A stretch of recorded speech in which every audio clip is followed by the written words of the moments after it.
الحمد لله وكفى وسلام على عباده الذين اصطفى اما بعد اعوذ بالله من الشيطان الرجيم بسم الله الرحمن الرحيم حسبنا الله ونعم الوكيل نعم المولى ونعم النصير سبحان ربك رب العزة عما يصفون وسلام على المرسلين والحمد لله رب العالمين اللهم صل على سيدنا محمد وعلى آل سيدنا محمد وبارك وسلم اللهم صل على سيدنا محمد وعلى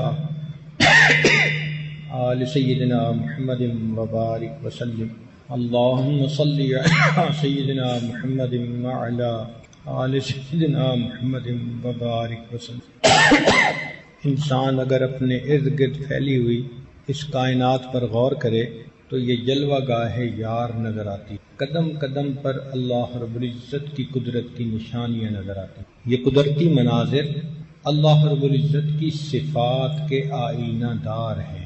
آسمان کی وسعتوں کو دیکھو تو اللہ کی عظمت اور کبریائی سامنے آتی۔ انسان کا ذہن اتنا محدود ہے کہ اگر وہ سوچنا چاہے کہ آسمان کی انتہا کہاں ہے تو دماغ میں نہیں آتا۔ کوئی بھی بندہ سوچے کہ اس کائنات کی وسعت کہاں تک ہے تو دماغ میں سوچ سوچ کے کہ وہاں تک ہوگی تو دماغ سوچتا ہے اس سے آگے بھی کائنات ہو۔ تو جس انسان کا دماغ اتنا چھوٹا کہ کائنات کی وسعت کو دماغ میں نہیں لے سکتا وہ اللہ کی ذات کو کیا سمجھے۔ ہم اگر سمندر کے تلاطم کو دیکھیں، سمندر کے اندر جو موجیں ایک دوسرے کے اوپر گر رہی ہوتی ہیں تو اس کو دیکھ کر اللہ رب العزت کی رحمت کے بے پایاں سمندر کا اندازہ ہوتا ہے۔ سورج کو دیکھیں جو ہر وقت نور برساتا ہے تو اندازہ ہوتا ہے کہ اللہ آپ کی اپنی ذات کے نور کا کیا عالم ہوگا۔ پھول کو دیکھو تو اللہ رب العزت کا جمال نظر آتا ہے۔ شیر کو دیکھو اللہ رب العزت کا جلال نظر آتا ہے۔ حالانکہ ایک جانور ہے شیر، مگر اتنی اس میں ہیبت ہے، اتنا خوف ہے کہ بندہ قریب سے جاتا ہے تو رونگٹے کھڑے ہوتے ہیں۔ اللہ جس مخلوق کو آپ نے پیدا کیا اس کا جلال اتنا ہے تو اگر آپ کسی بات پر خفا ہوتے ہوں گے آپ کے جلال کا کیا عالم ہو۔ جانوروں کو دیکھیں تو اللہ رب العزت کی فرما برداری کرنے کی سمجھ آ جاتی ہے کہ جس جانور کو اللہ نے جس حیات پر پیدا کیا پوری زندگی اسی پر گزار دے تو ارد گرد دیکھیں تو اللہ رب العزت کی قدرت کی نشانیاں نظر آتی۔ سچی بات تو یہ ہے کہ اللہ رب العزت بہت بڑے ہیں، جتنا ہم سوچتے ہیں اس سے بھی بڑے، اور سوچیں اس سے بھی بڑے، اس سے بھی زیادہ سوچیں اس سے بھی زیادہ بڑے۔ اس کو کہتے ہیں اللہ اکبر، اللہ سب سے بڑے۔ آپ سوچیں کہ اذان میں 4 مرتبہ شروع میں کہا جاتا ہے اللہ اکبر اللہ اکبر اللہ اکبر اللہ اکبر۔ یہ 4 مرتبہ کہنے کی حکمت کیا ہے کہ مخلوق 4 طرح سے عناصر آگ، پانی، ہوا اور مٹی، اسی سے مخلوق بنی۔ تو کچھ مخلوق آگ سے بنی جیسے جن، کچھ ہوا کی مخلوق، کچھ مٹی سے مخلوق، کچھ پانی کی مخلوق۔ تو جب مؤذن اللہ اکبر کہہ رہا ہوتا ہے تو وہ پیغام دیتا ہے کہ آؤ اس پروردگار کی طرف جو آگ اور اس کی مخلوق کی طاقت سے بھی زیادہ طاقت والا ہے، جو مٹی اور اس سے پیدا ہونے والی مخلوق کی طاقتوں سے بھی بڑا طاقت والا ہے، جو پانی اور اس کی مخلوق کی طاقت سے زیادہ بڑی طاقت والا ہے، جو ہوا اور اس کی مخلوق کی طاقتوں سے بھی زیادہ بڑی۔ کبھی آپ نے پانی کی طاقت دیکھی؟ اللہ! سمندر میں اگر کبھی طوفان آ جائے بڑے بڑے جہاز الٹے ہو جاتے ہیں۔ ایک چھوٹا سا طوفان آیا تھا، ہماری زبان میں اس کو سونامی کہا گیا، لیکن شہروں کے شہر ختم، بلڈنگز ختم، انسانوں کا نام و نشان مٹ گیا۔ یہ چھوٹا سا طوفان تھا۔ پانی کی اتنی طاقت ہے، آگ اتنی طاقت والی ہوتی ہے کہ جب یہ بڑھتی ہے تو بجھائی نہیں جا سکتی۔ چنانچہ رشیا میں ایک جگہ سفر کرتے ہوئے ہم نے آگ کا ایک شعلہ دیکھا جو پتہ نہیں کتنے فرلانگ اونچا تھا۔ تو میں نے اپنے ساتھی سے پوچھا کہ یہ کیا ہے؟ اس نے کہا جی کہ تیل کا کنواں کھود رہے تھے، ڈگنگ کر رہے تھے، فنی خرابی کی وجہ سے اس میں سے جب تیل نکلنے کا وقت آیا تو آگ لگ گئی۔ اب وہ تیل اتنے پریشر سے نکل رہا ہے کہ آگ لگی ہوئی ہے پوری دنیا کی کمپنیوں نے کوشش کر لی آگ کو بجھانے کی، سالوں گزر گئے، آج تک آگ نہیں بجھی۔ مٹی کی ایک طاقت ہے۔ کیا ہوا؟ رمضان مبارک کا مہینہ، لوگ فجر کے وقت سوئے ہوئے ہیں، ایک جھٹکا سا آیا مٹی میں، زمین میں۔ کشمیر میں کیا ہوا؟ پورے کے پورے مکان زمین کے اندر دھنس گئے۔ اللہ اکبر کبیرہ۔ ہوا کی طاقت کتنی ہے۔ قوم عاد، ان کو اپنی طاقت پہ بڑا ناز تھا، قد بڑے اونچے لمبے تھے، کہتے تھے من اشد منا قوہ، ہم سے کون ہے زیادہ طاقت والا۔ اللہ نے ہوا کا عذاب بھیجا، فارسلنا علیہم ریحا صرصرا، وہ ہوا مومن کے لیے اتنی مزے کی کہ کہتے تھے کہ بڑی مزے کی ہوا چل رہی ہے، کافر کے لیے اتنی زیادہ سخت تھی کہ ان کو پٹک پٹک کر اس نے زمین پر مارا۔ اگلے دن ان کفار کی لاشیں زمین پر اس طرح بکھری ہوئی تھیں کأنہم اعجاز نخل خاویہ، جیسے کہ کھجور کے تنے زمین کے اوپر لیٹے ہوئے ہوتے۔ ان مخلوق کی اتنی طاقت ہے، لیکن 4 مرتبہ مؤذن کہہ رہا ہوتا ہے کہ لوگوں، تمہیں اس پروردگار کی طرف بلایا جا رہا ہے جس کی طاقت اور قوت آگ کی طاقت سے بھی زیادہ، پانی کی طاقت سے بھی زیادہ، مٹی کی طاقت سے بھی زیادہ، ہوا کی۔ اللہ اکبر کبیرہ۔ اس لیے مرضی ہر حال میں اللہ رب العزت کی پوری ہوتی ہے، مرضی ہر حال میں اللہ رب العزت کی پوری ہوتی ہے۔ آپ سوچئے، حضرت آدم علیہ السلام جنت میں ہیں اور دل چاہتا ہے کہ ہمیشہ جنت میں رہیں۔ اللہ تعالیٰ چاہتے ہیں کہ ان کو دنیا میں بھیجیں۔ شیطان نے آ کر مشورہ دیا کہ یہ دانہ کھا لیں تو ہمیشہ جنت میں رہیں گے۔ کھا لیا، اور نتیجہ کیا نکلا؟ زمین پر اترنا پڑا۔ تو مرضی کس کی پوری ہوئی؟ اللہ رب العزت کی۔ حضرت نوح علیہ السلام اللہ کے پیغمبر علیہ السلام، طوفان آ چکا، کشتی میں سوار ہیں، سگا بیٹا سامنے کھڑا ہے، فرماتے ہیں یا بنی ارکم معنا، اے بیٹے ہمارے ساتھ کشتی میں سوار ہو جاؤ۔ بیٹا نہیں سنتا، نہیں بات مانتا۔ آج کل بھی تو ایسا ہوتا ہے، باپ دین کی کشتی میں سوار ہے اور بیٹا فسق و فجور کے طوفان میں ہے، تو باپ کہتا ہے یا بنی ارکم معنا، بیٹے نیک بن جاؤ، او ہمارے ساتھ کشتی میں سوار۔ نہیں سنتا۔ حضرت نوح علیہ السلام کی اتنی چاہت ہے، لیکن بیٹا بالآخر فحال بینہم الموج فکان من المغرقین، والد کی آنکھوں کے سامنے غرق ہو گیا۔ تو مرضی کس کی پوری ہوئی؟ اللہ رب العزت۔ ایک موقع پر نبی علیہ السلام نے دل میں ارادہ فرما لیا کہ میں شہد استعمال نہیں کروں گا، کہ اس میں ایک خاص قسم کی مہک آتی ہے۔ جب ارادہ فرما لیا تو رب کریم کی طرف سے محبوبانہ خطاب آ گیا، یا ایھا النبی لم تحرم ما احل اللہ لک تبتغی مرضات ازواجک واللہ غفور۔ اس کے بعد نبی علیہ السلام نے دوبارہ شہد کا استعمال شروع فرما دیا، تو مرضی کس کی پوری ہوئی؟ تو یہ بات دل میں بٹھا لیجئے کہ اللہ رب العزت سب سے بڑے ہیں اور مرضی ہر حال میں اسی اللہ کی پوری ہے۔ اس لیے اللہ کے سامنے کسی کی بڑائی نہیں چل سکتی۔ آپ غور کریں کہ 2 بندے ایسے ہیں جن کو جنت کی خوشبو نہیں مل سکتی، جو جنت میں قدم نہیں رکھ سکتے۔ کون؟ ایک مشرک۔ فیصلہ کر دیا ان اللہ لا یغفر ان یشرک بہ ویغفر ما دون ذلک لمن یشاء، اللہ تعالیٰ مشرک کو معاف نہیں کریں گے، اس کے سوا کوئی گناہ لے کر آئے گا چاہیں گے اللہ معاف کر دے۔ اور ایک فرمایا حدیث پاک میں کہ لا يدخل الجنہ من کان فی قلبہ مثقال ذرۃ من کبر، جس کے دل میں ذرہ کے برابر بھی تکبر ہوگا وہ جنت میں نہیں داخل ہو سکے۔ نہ متکبر اور نہ متکبر کہتے ہیں جو اپنے کو بڑا سمجھے، اور مشرک کہتے ہیں جو مخلوق میں سے کسی کو بڑا سمجھے۔ بڑا سمجھتا ہے تو سجدے کرتا ہے نا، تو جس نے اپنے کو بڑا سمجھا اس پر بھی جہنم جنت حرام، اور جس نے مخلوق میں سے کسی کو بڑا سمجھا تو بڑا کون ہے؟ اس لیے جب ہم اللہ اکبر کہتے ہیں تو معنی ہوتا ہے کہ نہ میں بڑا نہ کوئی اور بڑا، بڑا کون ہے؟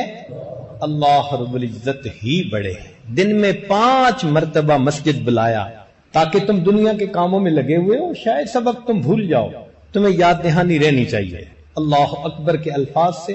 آؤ اس ذات کی طرف جو سب سے بڑی ذات ہے، تاکہ تمہیں تمہارا مقصد یاد رہے۔ اسی لیے اس اللہ اکبر کے الفاظ کو سن کر شیطان بھاگتا ہے۔ مؤذن اللہ اکبر کہتا ہے، حدیث پاک میں آتا ہے، اس کو سنتے ہی شیطان دور بھاگتا ہے۔ 2 کلام ہیں جن سے بھاگتا ہے، ایک اللہ اکبر اور ایک جب لا حول ولا قوت الا باللہ پڑھا جاتا ہے پھر بھی شیطان بھاگتا ہے، ری خارج ہوتی ہے۔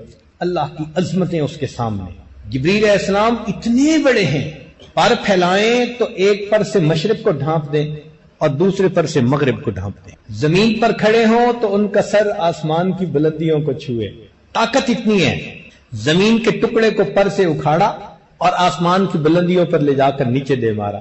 حضرت لوط علیہ السلام کی قوم، تیزی اتنی ہے کہ بارش کا ایک قطرہ زمین سے ایک بالشت کے فاصلے پر ہو تو اس سے پہلے کہ وہ قطرہ زمین پر پہنچے وہ آسمان سے زمین پر آ کر پھر واپس جا سکتے ہیں۔ اور ان کے بارے میں نبی علیہ السلام نے فرمایا کہ بسا اوقات اس پر اللہ کے جلال کا اتنا غلبہ ہوتا ہے کہ جبرائیل کا قد ایک چڑیا کے برابر بن جاتا ہے۔ اللہ کی عظمت ایسی ہوتی ہے، کانپتے ہیں اللہ کی عظمت۔ ہمیں اپنے دلوں میں اس اللہ کی عظمت کو بٹھانا چاہیے تاکہ گناہوں کا چھوڑنا آسان ہو۔ سری سکتی رحمت اللہ علیہ فرماتے ہیں، میں نے ایک مرتبہ بیان کیا تو ایک نوجوان آیا، کہنے لگا آپ نے ایک فکرہ بولا ہے۔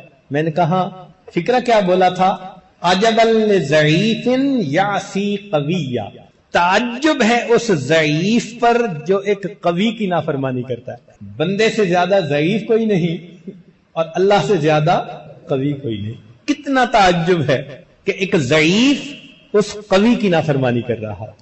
عجبا لضعیف یعصی قویا، تو جب عظمت دل میں بیٹھتی ہے پھر انسان گناہوں سے آسانی سے بچ سکتا ہے۔ اس لیے اللہ رب العزت نے ذکر کثیر کا حکم دیا، اذکر اللہ ذکرا کثیرا۔ مقصد کیا تھا کہ یہ ہر وقت یاد رکھیں کہ اللہ بہت بڑے ہیں، پھر دنیا ان کا دل نہیں لبھا سکے گی، ان کو اس راستے سے نہیں ہٹا سکے گی۔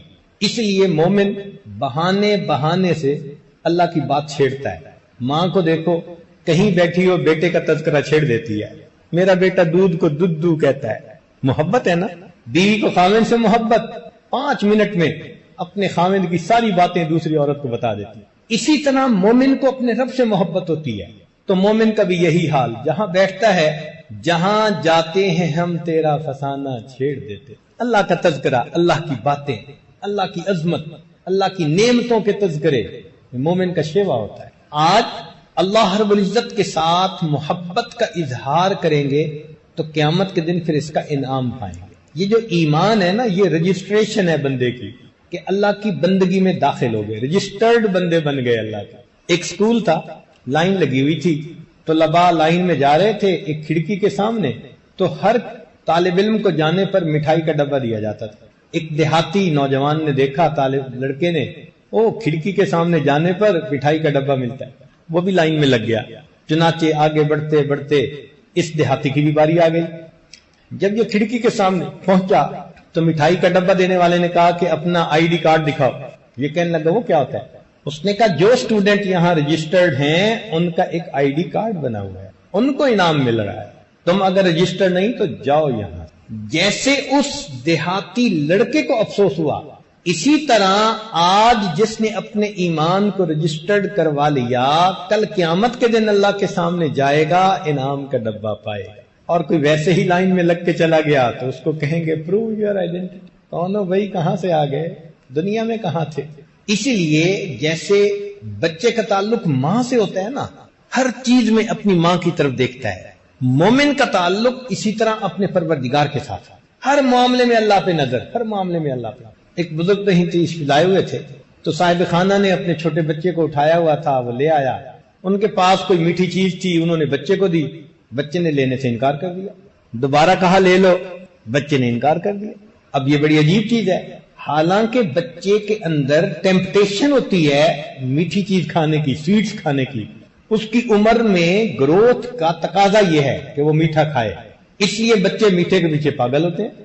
لیکن جب اس بچے کو مٹھائی پیش کی تو اس نے باپ کی طرف دیکھا اور مٹھائی لینے سے انکار کر دیا۔ جب 2 مرتبہ ان بزرگوں نے کہا تو پھر اس بچے کے والد نے بچے کو کہا کہ بیٹے لے لو، یہ ہمارے حضرت جی ہیں۔ تو جب انہوں نے کہا تو بچے نے اس وقت وہ مٹھائی لے لی، تو ان بزرگوں کی آنکھوں میں آنسو آ گئے۔ تو وہ صاحب خانہ جو تھا وہ معذرت کرنے لگا، جی بچے نے بدتمیزی کر دی اور آپ سے مٹھائی نہیں لی، آپ اس کو محسوس نہ فرمائیں۔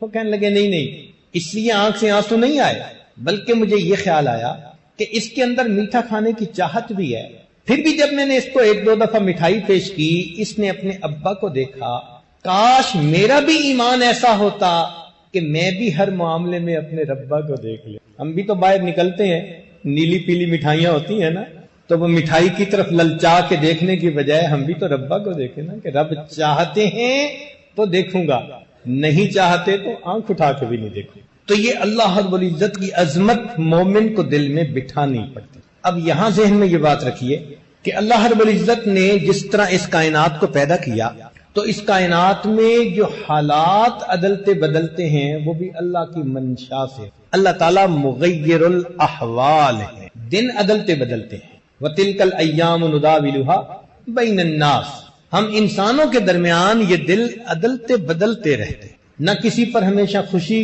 نہ کسی پر ہمیشہ غم، نہ ہمیشہ صحت، نہ ہمیشہ بیماری، حالات عدلتے بدلتے ہیں۔ اور اس لیے بدلتے ہیں کہ اللہ تعالیٰ اپنے بندے کو مختلف حالات میں آزماتے ہیں۔ اب کوئی بندہ اگر مصیبت اور پریشانی میں پھنس جائے، وہ پریشان ہوتا ہے کہ یہ مصیبت ختم ہی نہیں ہوتی، تو اس میں اصول یہ سمجھیں کہ مصیبت اللہ رب العزت ہی کی طرف سے آتی ہے۔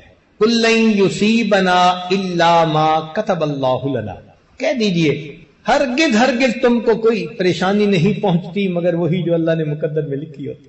تو جب مصیبت آتی اللہ کی طرف سے ہے تو مصیبت کے ختم ہونے کے لیے رجوع بھی اللہ کی طرف کرنا چاہیے۔ ہم کیا کرتے ہیں کہ مصیبت تو اللہ کی طرف سے آئی اور اس کے دور کرنے کے لیے مخلوق کے پیچھے بھاگتے، یہاں معاملہ گڑبڑ ہوتا ہے۔ جس نے پریشانی کے عالم میں اللہ رب العزت کی طرف رجوع کیا، اللہ رب العزت اس کے حالات کو سنوار دیتے ہیں۔ چنانچہ انبیاء کرام کے واقعات قرآن مجید میں تفصیل کے ساتھ بتائے گئے تاکہ لوگوں کو پتہ چل جائے کہ پہلے والی بزرگ ہستیوں پر، مقدس ہستیوں پر بھی حالات آئے، انہوں نے اللہ کی طرف رجوع کیا، اللہ نے ان کے حالات کو ٹھیک کر دیا۔ ہم بھی ان کے نقش قدم پر چلنے والے بنے۔ حضرت نوح علیہ السلام تقریباً 1000 سال تک اپنی قوم کو دعوت دیتے رہے اللہ کی طرف۔ رب انی دعوت قومی لیلا و نہارا، دن اور رات دعوت تھی، مگر قوم ایسی تھی ماننے کے لیے تیار نہیں تھی۔ بہت تھوڑے لوگ تھے جو بات ماننے والے تھے، حتیٰ کہ طبیعت بھر گئی اور قوم مذاق اڑاتی تھی، یہاں تک کہ جب انہوں نے کشتی بنانی شروع کی تو قوم پوچھتی تھی کیوں بنا رہے ہو؟ فرماتے طوفان آئے گا، تو وہ کہتے ہم تو دعائیں مانگتے ہیں طوفان آئے، یہ ریت پر کشتی تھوڑا چلے گی۔ تو حضرت نوح علیہ السلام فرماتے ان تسخروا منا فانا نسخر منکم کما تسخرون، جیسے تم مذاق اڑاتے ہو ایک وقت آئے گا ہم تمہارا مذاق اڑائیں گے۔ تو قوم نے ستا دیا تھا، پتھر مارتے تھے، پتھروں میں دب جاتے تھے، جبریل علیہ السلام بسا اوقات آ کر پتھروں سے ان کو نیچے سے نکالتے، اکیلے تھے۔ کتنا دل پہ انسان کے غم ہوتا ہے، آپ کسی کو چند دن بات سمجھائیں نا آپ تنگ آ جائیں گے۔ 1 سال کی بات نہیں، 2 سال کی نہیں، 1000 سال۔ اللہ اکبر کبیرہ، ایک کرب تھا دل میں، ایک غم تھا دل میں جس نے مغموم بنا دیا تھا حضرت نوح علیہ السلام۔ چنانچہ بالآخر انہوں نے اللہ سے دعا کی۔ اللہ تعالیٰ ارشاد فرماتے ہیں وَلَقَدْ نَادَانَا نُوحٌ فَلَنِعْمَ الْمُجِيبُونَ، تحقیق نوح علیہ السلام نے ہمیں پکارا اور ہم بہتر پکار کا جواب دینے والے ہیں۔ وَنَجَّيْنَاهُ وَأَهْلَهُ مِنَ الْكَرْبِ الْعَظِيمِ،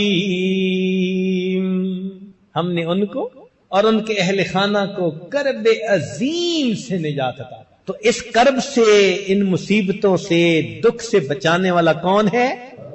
اللہ رب العزت۔ یہاں ایک اور بات بھی سمجھ لیجئے، حضرت نوح علیہ السلام کے بعد حضرت موسیٰ علیہ السلام اور حضرت ہارون علیہ السلام دونوں پیغمبر فرعون کی طرف بھیجے گئے۔ انہوں نے جا کر دعوت دی، مگر فرعون نے اپنی حکومت کے نشے میں ان کی قوم کو پیس کے رکھ دیا۔ یذبحون ابناءکم ویستحیون نساءکم، بیٹیوں کو زندہ چھوڑ دیتے، بیٹوں کو قتل کر دیتے۔ آپ ذرا سوچیں کتنا جابر بادشاہ ہوگا۔ آج کسی کے بچے کو کوئی ناحق قتل تو کروا کے دیکھے، اگلے دن اس کو اپنی حکومت چھوڑنی پڑ جائے گی۔ ایک بچے کے اوپر ایسا پاسبل ہے، اور وہاں سینکڑوں نہیں ہزاروں بچے قتل کروائے، نہیں کوئی کر سکتا تھا۔ اس قوم کے اوپر فرعون کا کتنا ہولڈ ہوگا، کتنا جابر بادشاہ ہوگا۔ اس عاجز کو مصر میں فرعون کی لاش دیکھنے کا موقع ملا، یہی اندازاً 6 فٹ کے قریب اس کا قد تھا. تاریخ دیکھی، وہ 20 سال کی عمر میں ملک کا بادشاہ بن گیا تھا اور تقریباً 65 سال ملک کا بادشاہ رہا. یہ جو ابتدائے جوانی میں اتنا اختیار مل گیا، اتنا مال مل گیا، اس نے دماغ خراب کر کے کہا کرتا تھا انا ربکم الاعلی. تو اس نے بنی اسرائیل کو کچل کے رکھ دیا تھا. مصیبت میں تھے، ایک کرب تھی ان کے دل میں بنی اسرائیل کے کہ ہم اس سے نجات کیسے پائیں گے. تو اس موقع پہ کیا ہوا؟ اللہ تعالیٰ ارشاد فرماتے ہیں وَلَقَدْ مَنَنَّا عَلَى مُوسَى وَهَارُونَ. ان الفاظ کو پڑھو نا دل کو سکون مل جاتا ہے. کیا عظمت ہے اس پروردگار کی، کتنے پیارے انداز سے فرماتے ہیں وَلَقَدْ مَنَنَّا عَلَى مُوسَى وَهَارُونَ. اور ہم نے احسان کیا موسیٰ علیہ السلام پر اور ہارون علیہ السلام پر. وَنَجَّيْنَاهُمَا وَقَوْمَهُمَا مِنَ الْكَرْبِ الْعَظِيمِ. ہم نے ان کو اور ان کی قوم کو کرب عظیم سے نجات عطا. ایک اور واقعہ، حضرت یونس علیہ السلام نے اپنی قوم کو تعلیم دی، تبلیغ کی، قوم نہ مانی، حتیٰ کہ انہوں نے یہ فیل کیا کہ یہ ماننے والے لوگ نہیں. ہم اپنی زبان میں کہتے ہیں نا ان تلوں میں تیل نہیں، وہ بھی اسی نتیجے پر پہنچ گئے. اشارہ بھی مل گیا کہ عذاب آئے گا قوم کے اوپر، تو وہ جلدی وہاں سے نکل پڑے. اللہ کی شان، ایک بڑی مچھلی نے اپنے پیٹ میں لے لیا. اب پیٹ کے اندر ہیں، کہیں نکل نہیں سکتے. تو اس وقت حضرت یونس علیہ السلام نے اس حصار میں سے نکلنے کے لیے کس کو پکارا؟ اللہ رب العزت کو پکارا. اللہ تعالیٰ ارشاد فرماتے ہیں وَظَنُّونِ إِذْ ذَهَبَ مُغَاضِبًا وَظَنَّ أَن لَّن نَّقْدِرَ عَلَيْهِ فَنَادَىٰ فِي الظُّلُمَاتِ. اندھیروں میں اس نے پکارا، کیا کہا؟ اللہ الہ الا انت سبحانک انی کنت من الظالمین. اے اللہ تیرے سوا کوئی معبود نہیں، تو پاک ہے، میں خطا کار. اپنی خطا کو مانا اور اللہ کو اس مصیبت سے نجات کے لیے پکارا. اللہ تعالیٰ ارشاد فرماتے ہیں فَاسْتَجَبْنَا لَهُ وَنَجَّيْنَاهُ مِنَ الْغَمِّ. ہم نے اس کی اس پکار کو قبول کر لیا اور اس کو غم سے نجات عطا فرمائی. وَكَذَلِكَ نُنْجِي الْمُؤْمِنِينَ. ہم ایمان والوں کو ایسے ہی نجات عطا فرماتے. تو اگر ہم اللہ کو پکاریں گے تو کرب سے، غم سے، مصیبت سے، پریشانی سے وہ پروردگار ہی ہمیں بچانے والا. آج ذرا سی کوئی بات ہوتی ہے بھاگتے ہیں عملیات والوں کے پیچھے. کیا فائدہ ایمان خراب کرنے کا؟ جاؤ تو کسی صاحب شریعت بندے کے پاس جاؤ، کم از کم شریعت پہ عمل تو ہو. تو مصیبت میں اللہ ہی کی طرف رجوع کرنا ہے ہمیں. جس نے پریشانی بھیجی وہی پریشانی سے ہمیں نجات دے سکتا ہے. چنانچہ اللہ رب العزت کا یہ وعدہ ایمان والوں کے ساتھ کہ اگر ہم اللہ کے احکام پر ثابت قدم رہیں گے وہ رب کریم ہمیں ہر مصیبت، ہر پریشانی سے نجات عطا. چنانچہ ایک اور واقعہ، سیدنا ابراہیم علیہ السلام اپنی قوم میں اکیلے ہیں. قوم شرک کرتی ہے، نمرود کو خدا مانتی ہے، بتوں کی پوجا کرتی ہے. ابراہیم علیہ السلام توحید خالص پر عمل کرنے والے. ایک موقع پر قوم نے کوئی فنکشن منانا تھا، کہنے لگے چلو، تو انہوں نے ان کو تو معذرت کر دی، ایکسکیوز کر دیا، فرمایا انی سقیم، میری طبیعت ٹھیک نہیں ہے. واقعی اس کفر و شرک میں ان کو دیکھ کے کتنی طبیعت بیدار ہوتی ہوگی ان کی. قوم چلی گئی، پیچھے ان کے بت اکیلے تھے. ابراہیم علیہ السلام نے بھی کیا مزے کا کام کیا، ایک کلہاڑا لیا، فجعلہم جزازا الا کبیرا، سارے بتوں کے ٹکڑے ٹکڑے کر کے وہ جو بڑا بت تھا نا اس کے کندھے پہ کلہاڑا رکھ دیا. اب قوم آئی، اس نے اپنے معبودوں کا حشر دیکھا، کہنے لگے کہ یہ کام کس نے کیا؟ تو ان میں سے کسی نے کہا کہ انا سمعنا فتى یذکرہم یقال لہ ابراہیم. ہم نے ایک نوجوان کو سنا ہے نام ابراہیم، وہ ان بتوں کے بارے میں اس طرح کی کوئی باتیں کرتا تھا ناگواری کی، اسی نے لگتا ہے کیا ہوگا. چنانچہ حضرت ابراہیم علیہ السلام کو انہوں نے پکڑ لیا، پوچھا. آپ نے فرمایا کہ بڑے سے پوچھو، بھئی جہاں سے مال برآمد ہو چور تو وہی ہوتا ہے نا. تو تمہارے اس بڑے کے کندھے پہ کلاڑا ہے. اب وہ ہکے بکے کیا کہیں. نتیجہ کیا نکلا؟ کہنے لگے حرکوہ، اسے آگ میں ڈال دو، وانصروا آلہتکم، اپنے معبودوں کی مدد کرو. کیا معبود ان کے پتھر کے بنے ہوئے ہیں، پتلے خدا، موٹے خدا، چھوٹے خدا ہیں، سب کے سب جھوٹے خدا۔ اب اس وقت ابراہیم علیہ السلام کا ساتھ دینے والا کوئی نہیں تھا۔ مفسرین نے لکھا ہے کہ نمرود نے آگ میں ڈالنے کی تیاریاں کی۔ اس زمانے کی عورتیں منت مانتی تھیں، میرا بیٹا ہوا تو ابراہیم کی چتا کے لیے اتنے من لکڑیاں ڈالوں گی۔ لکڑیاں اکٹھی کی گئیں، پہاڑ نظر آتا تھا، آگ لگائی گئی، اتنی آگ تھی کہ کوئی قریب جا نہیں سکتا تھا، جھولے پہ بٹھا کے ڈالا گیا۔ ابراہیم علیہ السلام کو آگ نظر آ رہی ہے لیکن اللہ کے ساتھ ایمان پختہ تھا۔ سنیے امام قرطبی رحمت اللہ علیہ اس آیت کی تفسیر میں کیا فرماتے ہیں۔ فرماتے ہیں کہ قالوا حرقو، قوم کے لوگوں نے کہا کہ ان کو جلاؤ، لما انقطعوا بالحجت، جب ان کی حجت منقطع ہو گئی، اخذتهم عزت باسم وانصرفوا الى طریق الغشم، تو حمیت الجاہلیہ، وہ ظلم کے طریقے پر چل نکلے۔ وقالوا حرقو، بات تو کر نہیں سکتے تھے، طاقت کے نشے میں، حکومت کے نشے میں کہنے لگے اس کو جلا دو۔ رویہ یہ روایت ہے ان قائل هذه المقالة هو رجل من الاکراد، فرماتے ہیں کہ یہ بات جو کہنے والا تھا نا کہ ان کو جلاؤ، یہ کرد لوگوں میں سے ایک تھا۔ عراق میں جیسے کرد تھے، ابراہیم علیہ السلام اسی علاقے میں تھے۔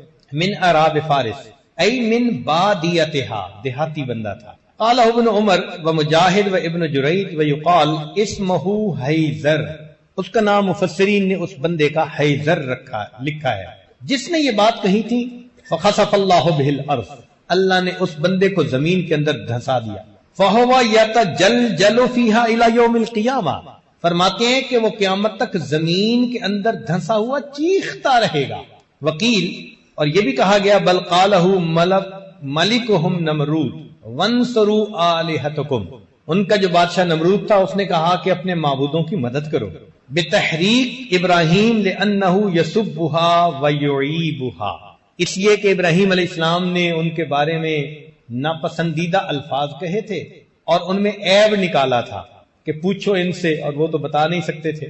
وجاء بالخبر، اور خبر میں یہ بات آئی ہے ان نمرود بنا سرحا طولہ 80 ذراع، اس نے ایک تالاب بنوایا، گڑا، 80 ہاتھ اس کی لمبائی تھی، وَأَرْضُهُ 40 ذراع، 40 ہاتھ اس کی چوڑائی تھی۔ قال ابن اسحاق وَجَمَعُ الْحَطَبَ شَهْرًا، 1 مہینہ وہ اس میں لکڑیوں کو جمع کرتے رہے۔ ثم اوقدوه، پھر انہوں نے آگ کو جلایا۔ واشتعلت واشتدت، آگ جل پڑی اور سخت شدت اختیار، بھڑک گئی۔ حتی ان کان الطائر لیمر بجنباتها فیحترق من شدت وحجها، حتیٰ کہ اگر کوئی پرندہ اس آگ کے اوپر سے گزرنے لگتا تھا تو شدت کی وجہ سے جل کے نیچے گر جاتا تھا، پرندہ بھی اوپر سے نہیں گزر سکتا تھا۔ ثم قیدوا ابراہیم ووضعوه فی المنجنیق مغلولا، پھر انہوں نے ابراہیم علیہ السلام کو قید کیا، پکڑا، اور ان کو منجنیق میں انہوں نے بٹھایا اور ان کے ہاتھ باندھے ہوئے تھے، ہتھکڑیاں لگی ہوئی تھی، یوں سمجھ لیں۔ ویقال، اور یہ بھی کہا گیا ان ابلیس صنع لهم المنجنیق یومئذ، کہ ابلیس ایک بندے کی شکل میں آیا تھا اور اس نے آ کے ان کو جھولا بنانے کا گر سکھایا تھا، آرکیٹیکٹ وہ تھا کہ یوں کر کے جھولا بناؤ۔ فدجت السماوات والارض ومن فیہن من الملائکۃ وجمیع الخلق، چیخنے لگے آسمان اور زمین اور جو کچھ اس میں ہے، اور ملائکہ اور ساری مخلوق، الا الثقلین، سوائے انسانوں اور جنوں کے۔ انسانوں اور جنوں کے سوا جتنی مخلوق تھی، جب اس نے یہ منظر دیکھا، اتنی آگ جل رہی ہے، اب ایک بندے کے لیے تو چند فٹ کی آگ چاہیے نا، یہ اتنی آگ تھی کہ پرندے قریب سے نہیں گزر سکتے تھے، اور جھولے میں بٹھایا گیا، ہاتھ بندھے ہوئے ہیں، پاؤں بندھے ہوئے ہیں، اب وہ جھولا جھلا کر ان کو ڈالنا چاہتے ہیں۔ تو اس وقت آسمان اور زمین اور اس کے اندر کی جو مخلوق ہے وہ پکار اٹھی، اللہ اکبر، کہنے لگی ربنا، اے ہمارے پروردگار، ابراہیم لیس فی الارض احد یعبدک غیرہ، ابراہیم اکیلا ہی تو ہے زمین میں جو تیری عبادت کرتا ہے، اس کے علاوہ کوئی نہیں کرتا۔ یحرق فیک، آپ کی خاطر اس کو جلایا جا رہا ہے۔ فاذلنا فی نصرتہ، ہمیں اجازت دے دیجئے کہ ہم ابراہیم کی مدد کر سکیں. آپ کے نام پر جلایا جا رہا ہے نا، تو آپ ہمیں اجازت دیجئے کہ ہم ابراہیم علیہ السلام کی اس موقع پر کوئی مدد کر سکیں. جیسے کسی کو پریشانی میں دیکھ کے کہتے ہیں نا can I help you, what can I do for you. تو ساری مخلوق نے یہی بات کہی کہ اللہ ہم آپ کے ابراہیم علیہ السلام کی مدد کر سکیں. فقال اللہ تعالی، اللہ رب العزت نے فرمایا ان استغاث بشیء منکم او دعاہ فلینصرہ فقد اذنت له فی ذلک. اگر میرا ابراہیم تم سے مدد مانگے یا تمہاری اس دعوت پر مدد کو قبول کرے تو تم مدد کرو، میری طرف سے تم کو اجازت ہے. وَإِن لَّمْ يَدْعُ غَيْرِي، اور اگر وہ میرے کسی غیر کو نہیں پکارتا، فَأَنَا أَعْلَمُ بِهِ وَأَنَا وَلِيُّهُ، تو میں اس کو جانتا ہوں اور میں اس کا سرپرست. سبحان اللہ. جو بندہ اللہ سے لو لگاتا ہے اللہ رب العزت اس کے حالات کو بھی جانتے ہیں، اور پھر اللہ اس بندے کے سرپرست بھی ہو، اس کے نگہبان، اس کے نگران، اس کے سرپرست ہوتے ہیں. تو اللہ تعالیٰ فرماتے ہیں کہ میں اس کا ولی ہوں. فلما ارادوا القاءه فی النار، جب ان لوگوں نے ارادہ کر لیا کہ ابراہیم علیہ السلام کو آگ کے اندر ڈالے، اتاہ خزان الماء وهو فی الہوا، تو ابراہیم علیہ السلام ہوا میں تھے، یعنی منجنیق سے نکل کر آگ میں جانے کے لیے ابھی ہوا کے اندر ہیں. تو پانی کا فرشتہ آتا ہے جو خازن ہے پانی کا، اور وہ آ کے کہتا ہے فقالو، ان فرشتوں نے کہا یا ابراہیم ان اردت اخمدنا النار بالماء، اگر آپ چاہیں تو ہم اس آگ کو پانی سے بجھا دیتے ہیں، ابھی بارش برسا دیں گے تو یہ آگ ختم ہو جائے گی. فقال، ابراہیم علیہ السلام کا یقین دیکھیے، ایمان دیکھیے.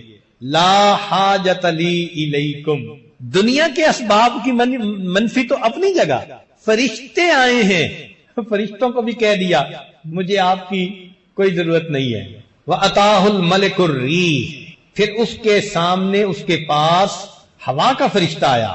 فقال لو شئت طیرت النار، اگر آپ کہیں ایسی ہوا چلے کہ آگ کو ہی اڑا کے لے جائے. فقال لا، ابراہیم علیہ السلام نے فرمایا نہیں. ثم رفع رأسه الى السماء فقال، پھر اللہ رب العزت کی، پھر انہوں نے آسمان کی طرف سر اٹھایا اور یہ کہا اللہم انت الواحد فی السماء، اے اللہ تو آسمان میں اکیلا ہے. وَأَنَا الْوَاحِدُ فِي الْأَرْضِ لَيْسَ أَحَدٌ غَيْرِي يَعْبُدُكَ غَيْرِي، میں زمین میں اکیلا ہوں، میرے سوا تیری عبادت کرنے والا کوئی نہیں. حسبی اللہ ونعم الوکیل، میرے لیے اللہ کافی ہے، وہی میرے لیے بہتر وکیل. اللہ اکبر. ایمان دیکھیے کیسا تھا، یقین اللہ کے وعدوں پہ کتنا تھا، بھروسہ کتنا تھا. سامنے آگ نظر آ رہی ہے، ہوا کے اندر ہیں، اب تو لمحوں کی بات ہے، مگر متزلزل نہیں ہوئے. چنانچہ ایک دوسری آیت میں فرماتے ہیں کہ ان ابراہیم حین قیدوہ لیلقوہ فی النار قال لا الہ الا انت سبحانک رب العالمین لک الحمد ولک الملک لا شریک لک. قال ثم رموا بہ فی المنجنیق من مزرب شاسع، پھر انہوں نے اس کو منجنیق میں بٹھا کر دور سے، شاسعین دور سے اس کو آگ کے اندر ڈالا. فاستقبلہ جبریل، اس موقع پر پھر جبریل علیہ السلام آئے. جب پانی کے فرشتے کو انکار، ہوا کے فرشتے کو انکار، تو جبریل علیہ السلام تو اللہ کے انبیاء کی مدد پر متعین ہے نا، ان کا تو چارٹر آف ڈیوٹی ہے انبیاء کی مدد کرنا. تو جبریل علیہ السلام اس وقت آتے ہیں. فقال، جبریل علیہ السلام نے آ کر پوچھا یا ابراہیم الک حاجہ، اے ابراہیم what can I do for you, do you need me، آپ کو میری ضرورت ہے. قال اما الیک فلا، ابراہیم علیہ السلام نے فرمایا اگر تو اپنی طرف سے آئے ہو تو کوئی ضرورت نہیں، اگر اپنی طرف سے آئے ہو تو کوئی ضرورت نہیں. فقال جبریل علیہ السلام نے کہا فاسأل ربک، اے ابراہیم خلیل اللہ پھر اپنے رب سے سوال کیجئے. تو جب انہوں نے یہ کہا ابراہیم علیہ السلام نے عجیب سوال کیا. فقال، فرمایا حسبی من سؤالی علمہ بحالی، کہ سوال کرنے سے مجھے یہ زیادہ بات کافی ہے کہ میں جس حال میں ہوں میرا اللہ جانتا ہے. یہ بات میرے لیے کافی ہے، مجھے سوال کرنے کی کیا ضرورت ہے، میرا پروردگار دیکھنے والا، جاننے والا. کیا عجیب جواب دیا ہے. حسبی من سؤالی علمہ بحالی. فقال اللہ تعالی وہو اصدق القائلین یا نار کونی بردا وسلاما علی ابراہیم. رب کریم نے براہ راست آگ کو حکم دیا، اے آگ میرے ابراہیم پر ٹھنڈی اور سلامتی والی ہو جا.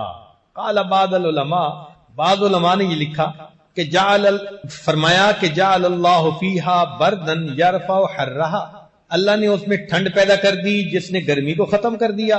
وحرن یرفع بردہا، اور ایسی گرمی جس نے ٹھنڈک کو ختم کر دیا، یعنی ایئر کنڈیشنڈ. آپ آج کے زمانے میں اس کو یوں کہہ سکتے ہیں، نہ آگ محسوس ہوتی تھی نہ یخ ٹھنڈ محسوس ہوتی تھی، بہت ہی ایئر کنڈیشن قسم کا اس میں ماحول بنا دیا گیا. فصارت سلامن علیہ، چنانچہ ابراہیم علیہ السلام پر وہ سلامتی والی بن گئی. قال ابو العالیہ ولو لم یقل بردم وسلاما لکان بردھا اشد علیہ من حرہ، کہ اگر اللہ تعالیٰ بردم و سلامن ساتھ نہ کہتے نا تو اتنی ٹھنڈی ہو جاتی کہ ابراہیم علیہ السلام ٹھنڈ سے مر جاتے. تو بردن اکیلا نہیں کہا، وسلاما اور سلامتی والی بھی کہا. لو لم یقل علی ابراہیم، اور اگر اللہ تعالیٰ علی ابراہیم نہ کہتے لکان بردھا باقین علی الابد، اس جگہ کی ٹھنڈک قیامت تک اسی طرح موجود رہتی. تو فرمایا علی ابراہیم، یعنی ابراہیم جب تک تھے اس وقت تک ٹھنڈی. اللہ اکبر کبیرہ. وذکر بعض علماء نے یہ لکھا ہے کہ ان اللہ تعالی انزل زربیہ من الجنت فبسطها فی الجحیم، اللہ تعالیٰ نے جنت سے مخملی چادر جیسے زرابی و مبسوطہ، تو وہ چادر یعنی پہنچائی اور اس کو اس آگ کے اندر بچھا دیا گیا ابراہیم علیہ السلام کے لیے. ایک عجیب بات وہ فرماتے ہیں کہ جب اللہ تعالیٰ نے فرمایا نا کہ اے آگ سلامتی والی ہو جا، تو اللہ کا یہ حکم جو تھا اس میں یا نار کہا تھا نا، عموم تھا سب کے لیے. تو کہتے ہیں کہ اس حکم کے آتے ہی ابراہیم علیہ السلام کی آگ کے ساتھ پوری دنیا میں جہاں آگ جل رہی تھی ہر آگ بجھ گئی، کہ شاید یہ حکم مجھے دیا جا رہا، شاید یہ حکم میرے مالک کا مجھے دیا جا رہا. اللہ اکبر، اس مالک ملک کی عظمت کیا ہے. تو اللہ رب العزت انسان کو مصیبتوں سے بچاتے ہیں. دنیا کے ظاہری اسباب اگر نہ بھی ہوں، براہ راست اللہ تعالیٰ اسباب کو حکم فرما کر بندے کے فیور میں ان کو بنا رہا. تو یہاں سے یہ بات سمجھ میں آئی کہ ہمیں اللہ رب العزت کے اوپر پکا یقین رکھنا چاہیے، اس کے وعدوں پہ بھروسہ رکھنا چاہیے.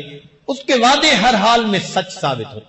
جب اللہ تعالیٰ نے حضرت موسیٰ علیہ السلام کو بھیجا نا فرعون کی طرف، تو اس وقت ایک بات کہی، فرمایا لا تخافا، یہ تسنیہ کا صیغہ ہے. موسیٰ علیہ السلام ہارون علیہ السلام دونوں کو حکم ہو رہا ہے کہ تم دونوں خوف نہ کھاؤ.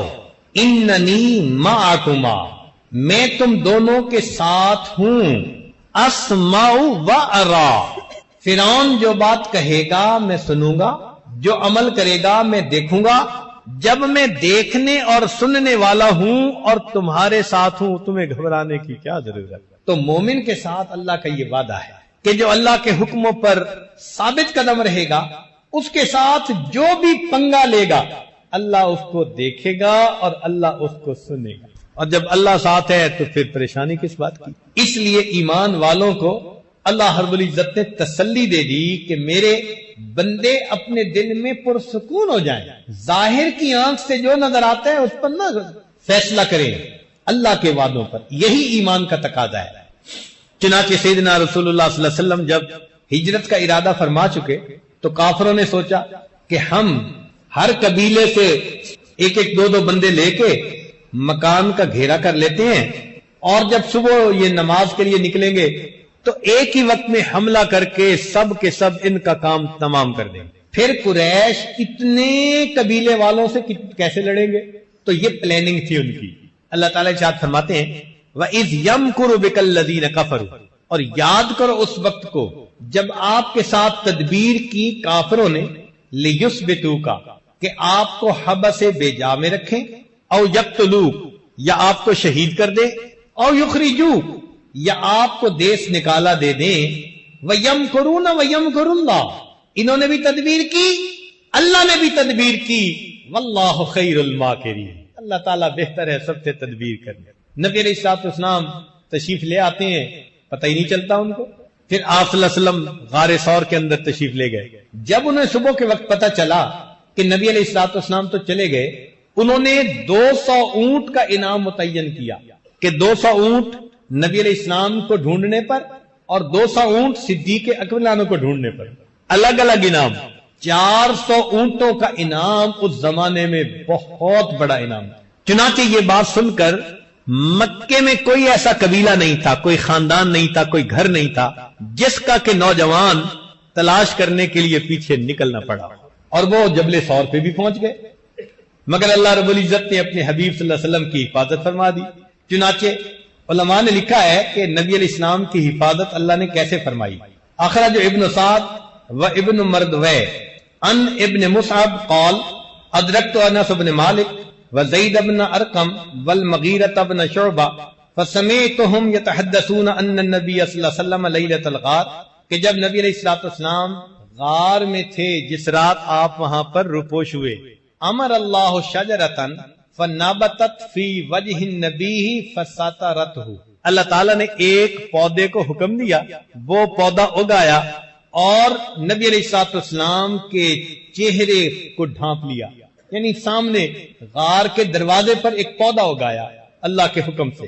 وَأَمْرَ اللَّهُ الْأَنْكَبُوتَ فَنَسَجَتْ فِي وَجْهِ النَّبِيِّ صلی اللہ علیہ وسلم فَسَتَرَتْهُ، اللہ تعالیٰ نے مکڑی کو حکم دیا، اس نے غار کے دروازے کے اوپر جالا بن دیا اور نبی علیہ الصلوۃ والسلام کو چھپا لیا۔ وَأَمَرَ اللَّهُ حَمَامَتَيْن، اور اللہ رب العزت نے کبوتروں کو حکم دیا، وحشیتین، جنگلی کبوتر، فوقفنا بفم الغار، کہ وہ غار کے دروازے کے اوپر ہی ٹھہر جائیں۔ تو جو غار کے دروازے پر وہ پودا تھا نا، وہاں 2 کبوتر وہ وہیں رک گئے۔ اب واقبل فتیان قریش من کل بطن رجل بعصیہم واسیافہم وحراویہم، ہر گھر سے نوجوان قریش کے نکل پڑے اپنے عصا لے کر، اپنی تلواریں لے کر اور اپنے ڈنڈے لے کر، حتی اذا کانوا من النبی صلی اللہ علیہ وسلم قدر 40 ذراعا، حتی کہ 40 ہاتھ کا فاصلہ۔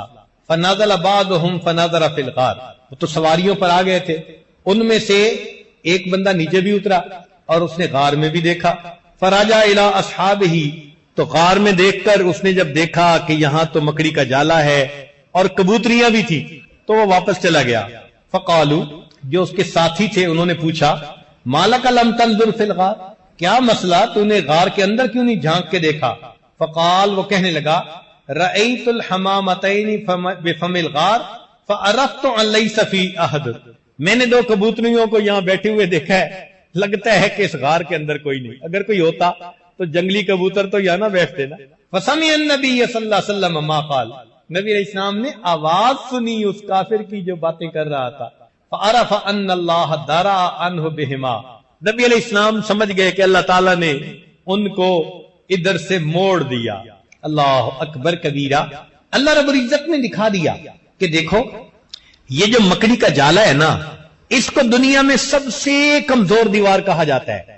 ان اوہن البیوت لبیت العنکبوت، قرآن گواہی دے رہا ہے، بتلا دیا کہ لوگوں جب میں حفاظت کرنے پہ آتا ہوں تو سب سے کمزور دیوار اگر میں درمیان میں حائل کر دیتا ہوں، پوری دنیا کی طاقت مل کر اس دیوار کو نہیں توڑ سکتی، میں اس سے حفاظت کر کے دکھا دیتا۔ اللہ رب العزت کی مدد سبحان اللہ عجیب ہے، اس لیے ہم اللہ رب العزت کی احکام کے اوپر پابندی کے ساتھ عمل کرنے والے بن جائیں، جس حال میں بھی ہوں گے ہمارا پروردگار ہماری مدد فرمائے گا، اور وہ پروردگار ہمیں ہماری مصیبتوں میں سے نکالے گا۔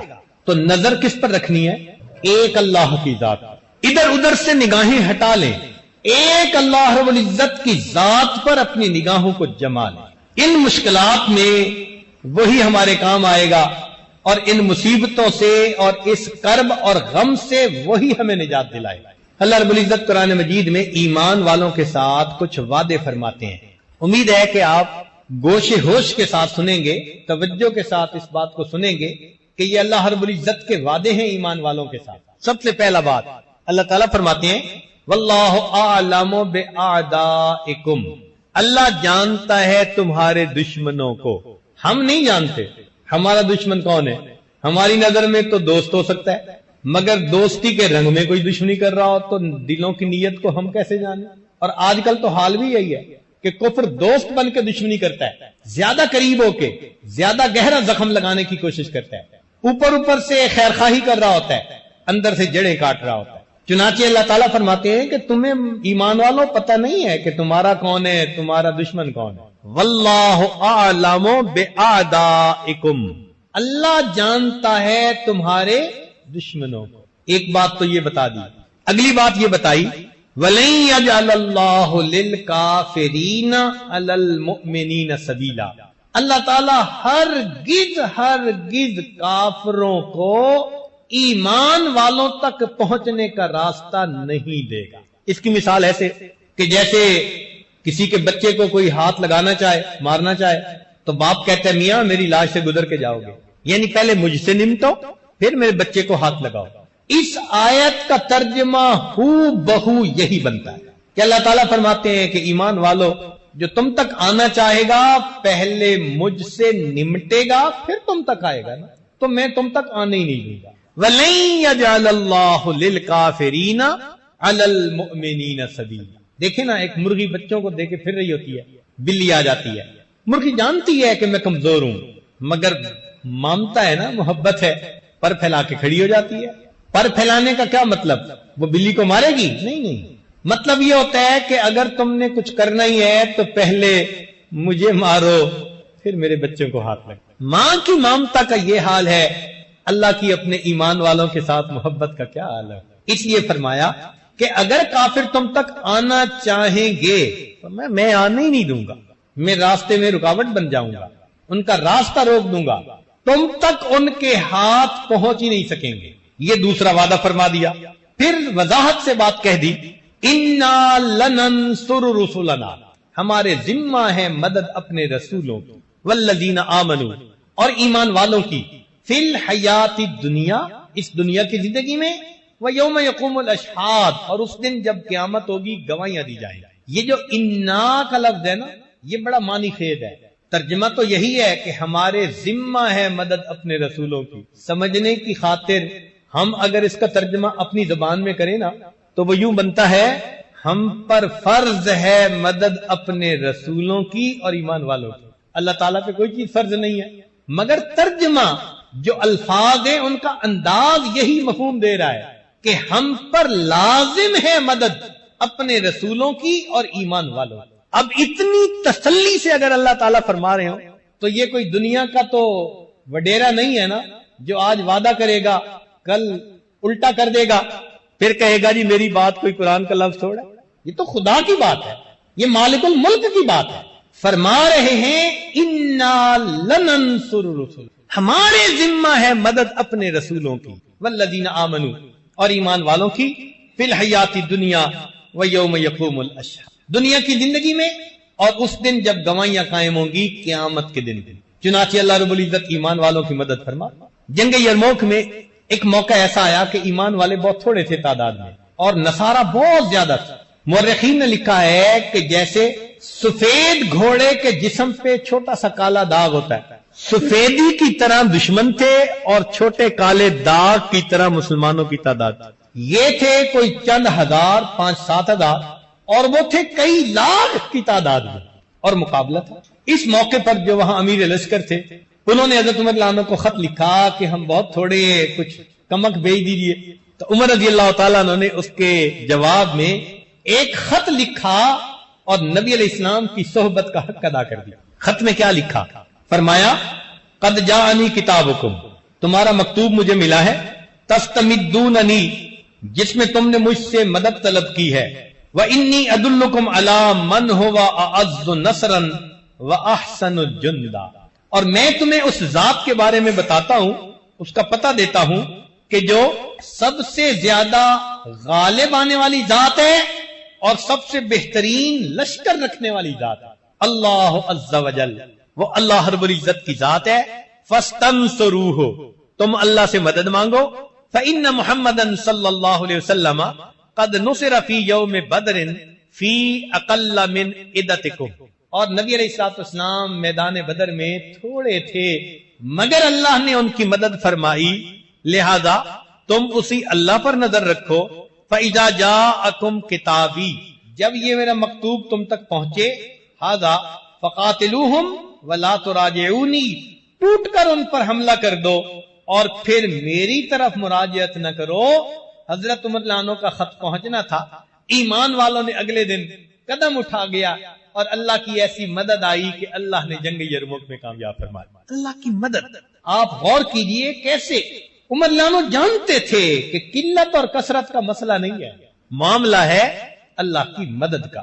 جس پلڑے میں اللہ کی مدد کا وزن اتر آتا ہے وہ پلڑا ساری کائنات سے بھاری ہو جاتا ہے۔ انہوں نے سبق دکھایا، آج ہمیں بھی یہی سبق سیکھنے کی ضرورت ہے کہ ہم ایسے نیک بنے کہ اللہ رب العزت کی مدد ہمارے ساتھ آ جائے۔ مدد آ گئی پھر خیر ہے، سینکڑوں سال کے مشاہدے غلط ثابت ہو جائیں گے، بڑی بڑی سپر پاور کو اللہ تعالیٰ آنکھوں کے سامنے صفر پاور بنا دیں گے۔ یہ ایمان بڑی مضبوط چیز ہے۔ چنانچہ صحابہ رضی اللہ عنہم پر بھی ایک ایسا موقع آیا، ہوا یہ کہ قریش مکہ نے یہ سوچا کہ یہ چھوٹی سی جماعت ہے، ہم سب مل کے جاتے ہیں اور جا کے ان کا قصہ تمام کر دیتے ہیں۔ چنانچہ سارے قبائل کو لے کر آ گئے، اس کو جنگ احزاب کہتے ہیں، یعنی پوری دنیا کو لے کے آ گئے، یوں سمجھ لیں۔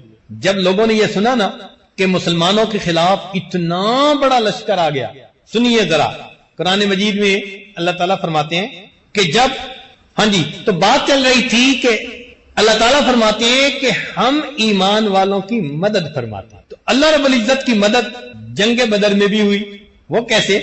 فرماتے ہیں لقد نصرکم اللہ ببدر وانتم اذلہ، تحقیق اللہ نے بدر میں تمہاری مدد کی اور تم تو کمزور تھے، 2 تلواریں اور 70 گھوڑے، اور بعض کے ہاتھوں میں تو درخت کی ٹہنیاں تھی، اور یہ 1000 کے مقابلے میں 313 خالی ہاتھ آ کر کھڑے ہو گئے۔ صحابہ کی جب نظر پڑی نا تو ان کو لگتا تھا کہ ہمیں تو موت کے منہ میں دھکیلا جا رہا ہے۔ اللہ تعالیٰ قرآن مجید میں گواہی دیتے ہیں کما اخرجک ربک من بیتک بالحق وان فریقا من المؤمنین لکارہون یجادلونک فی الحق بعدما تبین کانما یساقون الی الموت وهم ینظرون۔ صحابہ کو یوں لگ رہا تھا کہ ہمیں موت کے منہ میں دھکیلا جا رہا ہے اور آنکھوں سے ہم دیکھ رہے ہیں، موت نظر آ رہی تھی۔ اب سوچیں اس وقت کیا حال ہوتا ہے، لیکن اس وقت اللہ کے پیارے حبیب صلی اللہ علیہ وسلم نے اللہ رب العزت سے مدد مانگی۔ آپ نے قلت اور کثرت کو نہیں دیکھا، آپ نے اسباب پر نظر نہیں دوڑائی کہ وہ لوہے میں ڈوبے ہوئے ہیں، زریں پہنی ہوئی ہیں، خود پہنے ہوئے ہیں، تلواریں ہاتھ میں ہیں، نیزے ہیں، گرز ہیں۔ اللہ کے نبی نے اللہ کی مدد پر نظر رکھی۔ چنانچہ وہ جو رات بدر کی تھی نا، اس میں نبی علیہ الصلوۃ والسلام نے اللہ کے سامنے تہجد کے بعد دعا مانگی۔ حضرت ابو بکر صدیق لانو وہ آپ صلی اللہ علیہ وسلم کے خیمے کے باہر سیکیورٹی گارڈ کی ڈیوٹی دے رہے تھے۔ نبی علیہ الصلوۃ والسلام نے دعا مانگتے ہوئے فرمایا ان ابن عباس رضی اللہ عنہما قال قال النبی صلی اللہ علیہ وسلم وهو فی قبۃ اللهم انی انشدک عہدک ووعدک، اے اللہ میں آپ کو آپ کے عہد اور آپ کے وعدے کا واسطہ دیتا ہوں۔ دیکھا اللہ نے وعدہ کیا ہوا نا میں مدد کروں گا، تو اللہ کے نبی صلی اللہ علیہ وسلم نے کیا بات کہی؟ اے اللہ میں آپ کو آپ کے عہد اور آپ کے وعدے کا واسطہ دیتا ہوں، اللہم ان شئت لم تعبد بعد اليوم، اے اللہ اگر تو چاہے کہ کفار ہمیں مٹا دے تو پھر آج کے بعد دنیا میں تیری عبادت کرنے والا کوئی نہیں ہے، مرضی تو آپ ہی کی چلنی ہے نا۔ فاخذ ابو بکر بیدہ، جب نبی علیہ السلام نے یہ دعا مانگی نا تو صدیق اکبر آگے بڑھے، نبی علیہ السلام کا ہاتھ پکڑ کے کہا فقال حسبک یا رسول اللہ، اے اللہ کے رسول صلی اللہ علیہ وسلم آپ کے لیے یہ دعا کافی ہے۔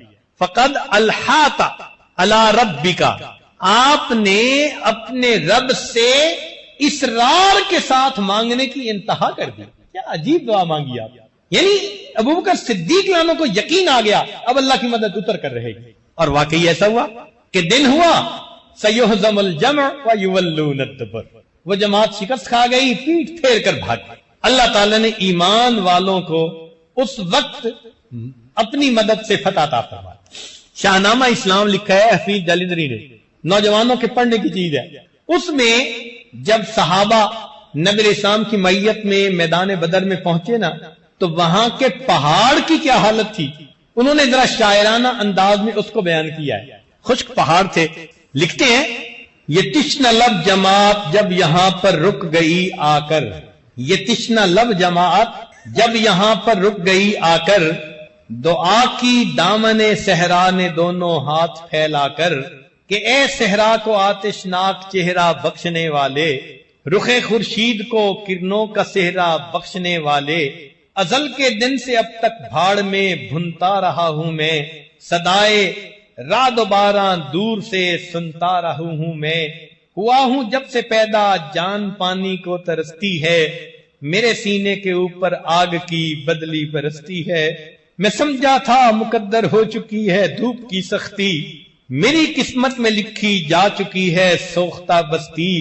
بنایا رفتہ رفتہ سخت میں نے بھی مزاج اپنا، لیا ہر آبلا پاسے زبردستی خراج اپنا، خبر کیا تھی الہی ایک دن ایسا بھی آئے گا کہ تیرا ساقی کوثر یہاں تشریف لائے گا، اگر یہ بات پہلے سے مجھے معلوم ہو جاتی میرے دل کی کدورت خود بخود معدوم ہو جاتی، خبر کیا تھی یہاں تیرے نمازی آ کے ٹھہریں گے، شہید آرام فرمائیں گے غازی آ کے ٹھہریں گے، خبر کیا تھی ملے گی یہ سعادت میرے دامن کو، بنایا جائے گا فرش سعادت میرے دامن کو، خبر ہوتی تو میں شبنم کے قطرے جمع کر رکھتا، چھپا کر ایک گوشے میں مصفا حوض بھر رکھتا، وہ پانی ان مقدس مہمانوں کو پلا دیتا، میں اپنی تشنگی دیدار حضرت سے بجھا لیتا، میرے سر پر سے گزرا نوح کے طوفان کا پانی، تأسف ہے کہ مجھ سے ہو گئی اس وقت نادانی،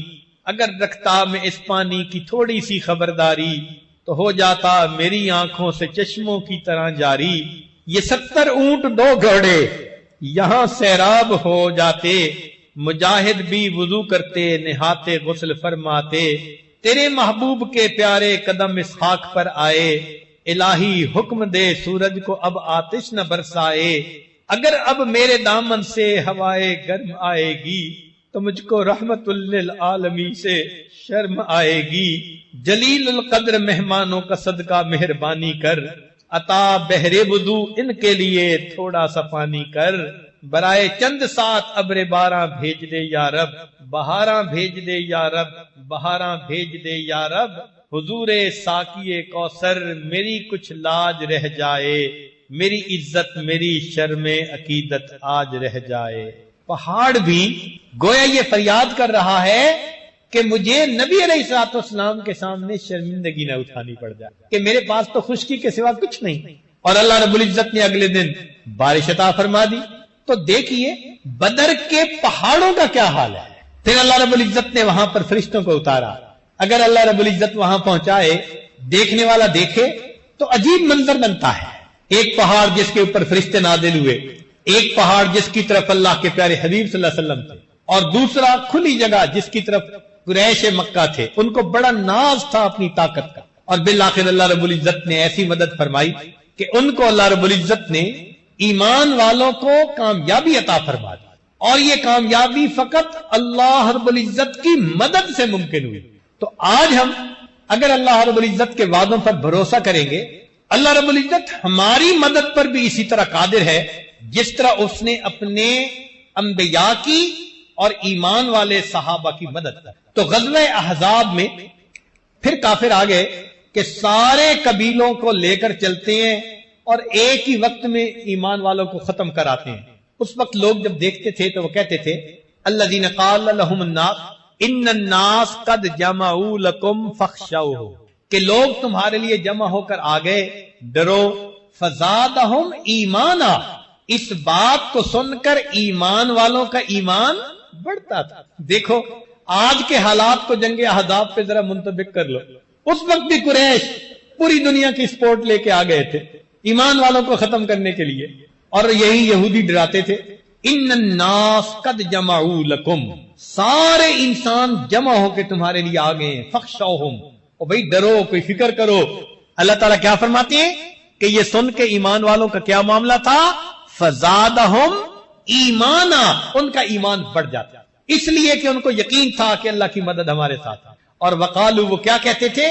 حسبنا اللہ ونعم الوکیل. اس لیے آج کے بیان میں یہی آیت پڑھی گئی کہ حالات جیسے بھی ہیں، ایمان والوں کو نظر کس پر رکھنی ہے؟ اللہ بلی، اللہ بس، باقی حوث. ہمیں ایک اللہ کافی ہے. تو کوشش یہ کرنی چاہیے کہ ہم اپنے گناہوں سے توبہ کر کے اپنے پروردگار کو راضی کر لیں.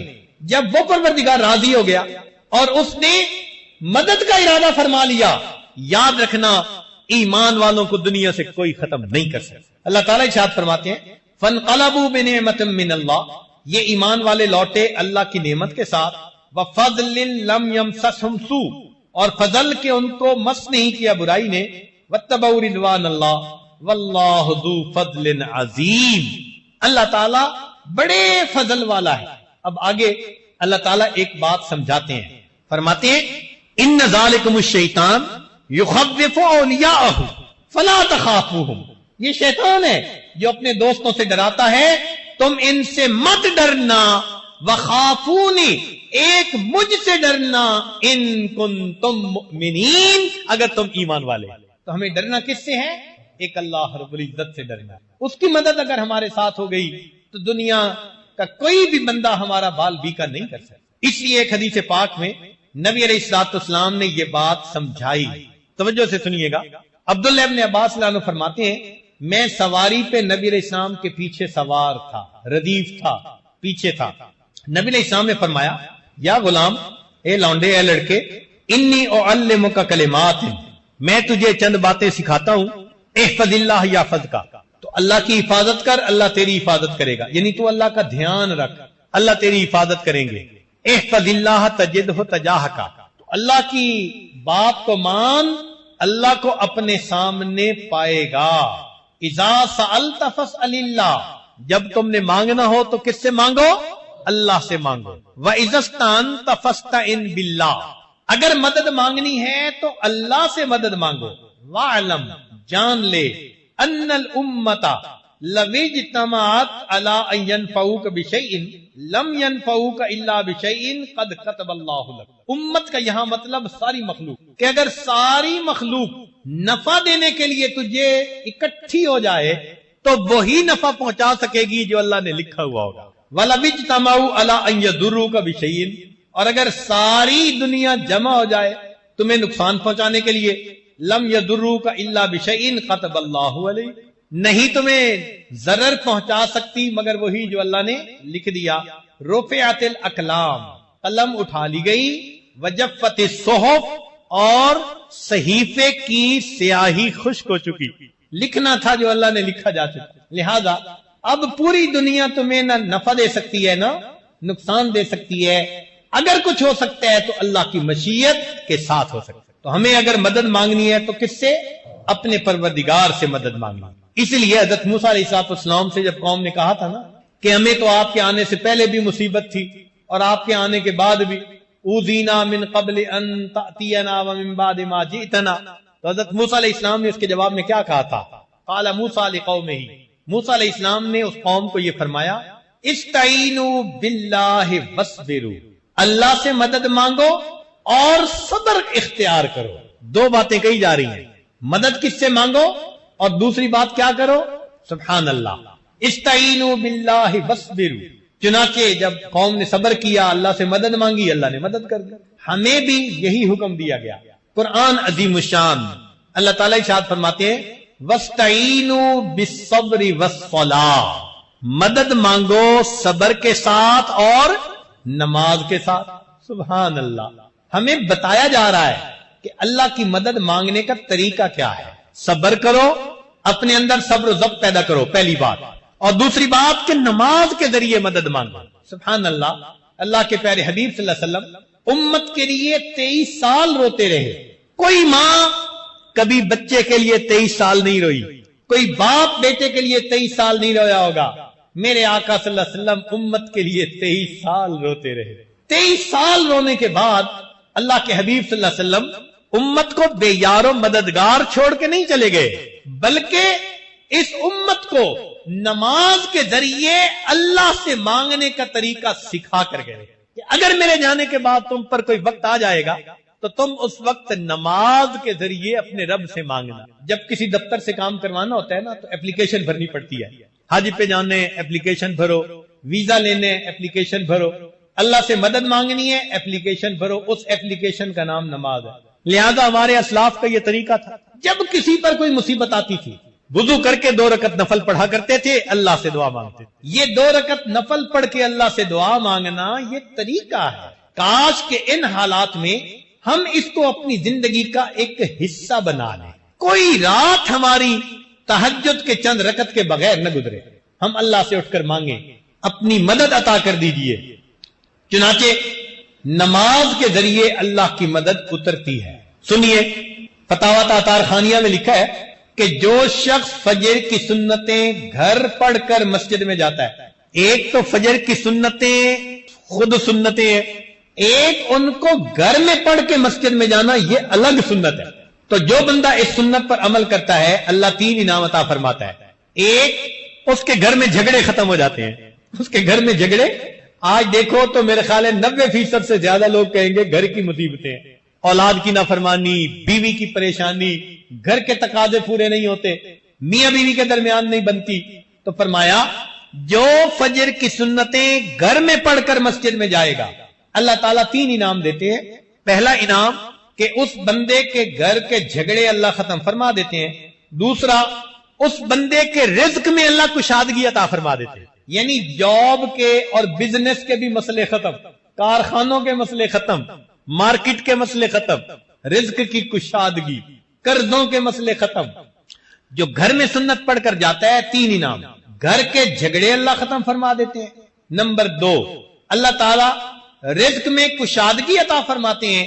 اور تیسرا انعام، اللہ موت کے وقت ایمان کی حفاظت کے ساتھ دنیا سے جانے کی. اب دیکھیے اللہ کے حبیب صلی اللہ علیہ وسلم نے کیا کیا پیاری باتیں بتائی ہیں. ہمیں عمل کرنا تو ہمارے ذمہ ہے. ہم اگر عمل کریں تو یہ نعمتیں ہمیں مل سکتی. چنانچہ مسلم شریف کی روایت ہے، توجہ فرمائیے.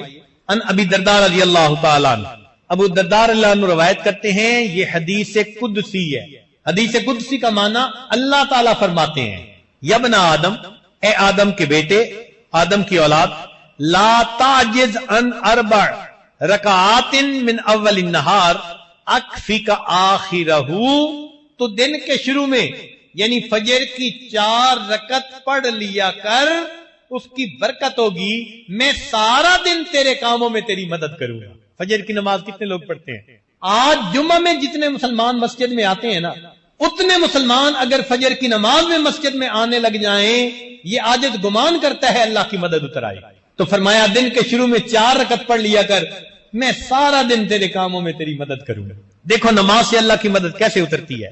یہ نماز عجیب نعمت ہے، بندے کو اللہ سے ملا دیتی ہے، بلکہ بندے کو اللہ کا محبوب بنا دیتی ہے. سنیے ابن سنی نے ام میمونہ رضی اللہ تعالی عنہا سے یہ حدیث روایت کی ہے. فرماتے ہیں اللہ تعالیٰ ارشاد فرماتے ہیں، ما تقرب الی العبد بمثل اداء فرائضی، کہ میرا بندہ میرا اتنا تقرب نہیں پا سکتا جتنا کہ فرض ادا کرنے سے تقرب پا سکتا ہے. اس کو کہتے ہیں قرب بالفرائض، یعنی فرائض پر عمل کرنے کی وجہ سے انسان اللہ کے قریب ہو جاتا ہے، اس کے پیارے بندوں میں شامل ہو جاتا ہے. تو جو بندہ فرائض ادا کرے وہ اتنا قریب، اور جو نفل پڑھے تو چیری اپون دی کیک کے اوپر تھوڑی سی کریم رکھتے ہیں نا، میٹھی مزے کی ہوتی ہے، تو وہ نفل اتنے اچھے اللہ کو پیارے لگتے ہیں.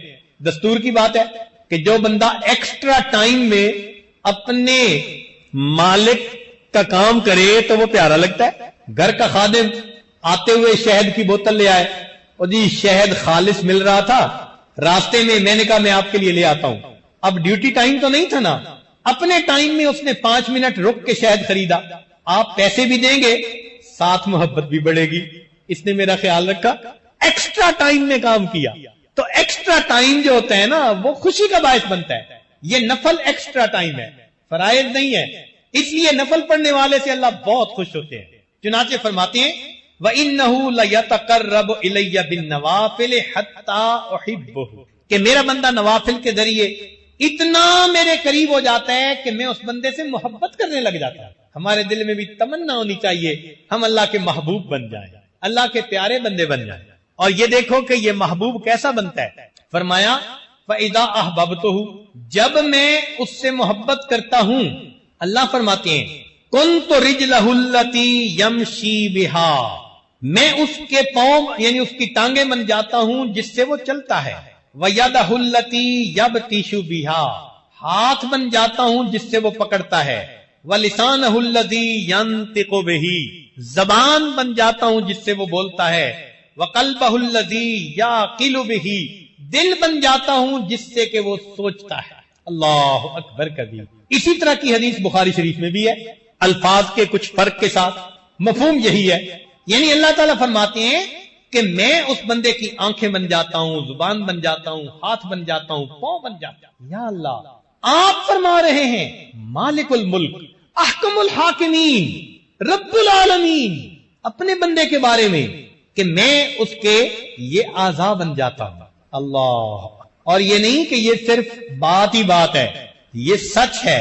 چنانچہ اللہ تعالیٰ نے اس کو سچ کر دکھایا.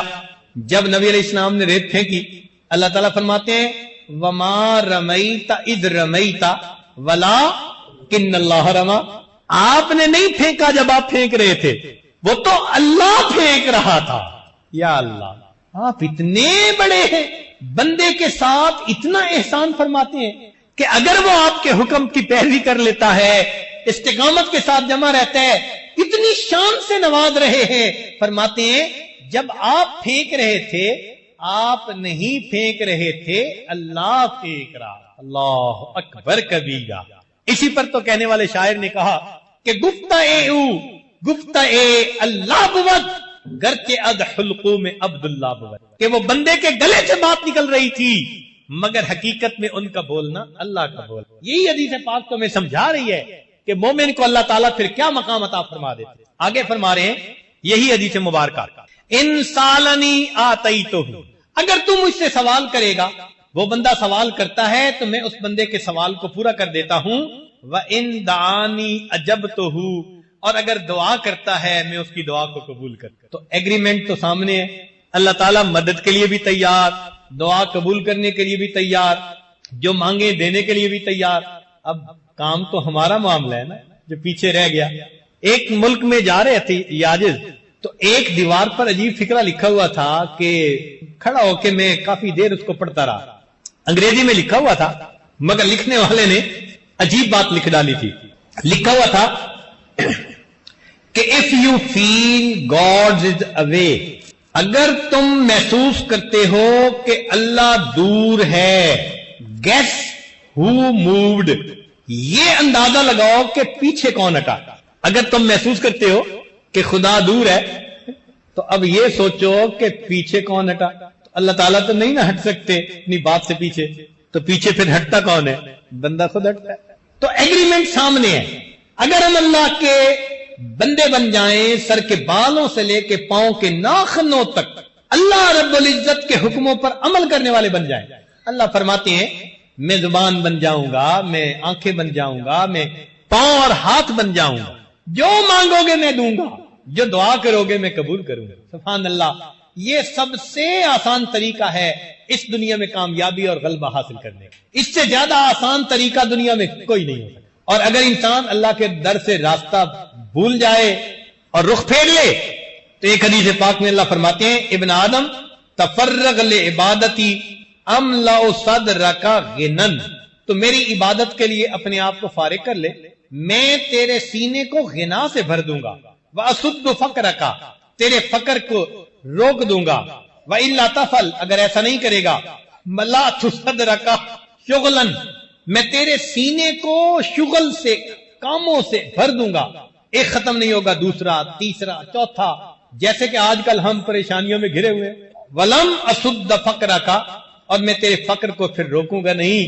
اتنا کمائیں گے، جتنے گھر کے لوگ ہیں سارے کے سارے نوکریاں کرتے ہیں، خرچے پھر پورے نہیں ہوتے. جس کو دیکھو اسی کو گلا، خرچے پورے نہیں ہوتے. تو یہ خرچے تو پھر اللہ ہی پورا فرمائے. تو ہمارے پاس ایک ہی راستہ ہے کامیابی کا کہ ہم اپنی نگاہیں مخلوق سے ہٹائیں اور کس ذات پر جمائیں؟ اللہ. اور یوں کہیں حسبنا اللہ، ہمیں اللہ اس لفظ کو ذرا سوچئے گا. یہ ہم بہت بڑی بات کر رہے ہیں، ہمارے لیے اللہ کافی ہے۔ اس لیے اللہ فرماتے ہیں وَتَوَكَّلْ عَلَى اللَّهِ وَكَفَى بِاللَّهِ وَكِيلًا مَن يَتَوَكَّلْ عَلَى اللَّهِ فَهُوَ حَسْبُهُ، جو اللہ پر توکل کرتا ہے اللہ اس کے لیے کافی ہوتا ہے۔ وَعَلَى اللَّهِ فَتَوَكَّلُوا إِن كُنتُم مُؤْمِنِينَ، فرمایا الیہ یرجع الامر کلہ فاعبدہ وتوکل علیہ۔ ہمیں بار بار کہا گیا اللہ پر توکل، اللہ پہ دھیان، اللہ پہ نظریں جماؤ، لہذا جو اللہ کا دوست بنتا ہے پھر اللہ رب العزت اس کا معاملہ خود سمیٹتا ہے۔ حدیث مبارکہ سن لیجئے، فرمایا من عاد لی ولیا فقد آذنتہ بالحرب، جس نے میرے ولی سے دشمنی کی میرا اس کے ساتھ اعلان جنگ ہے۔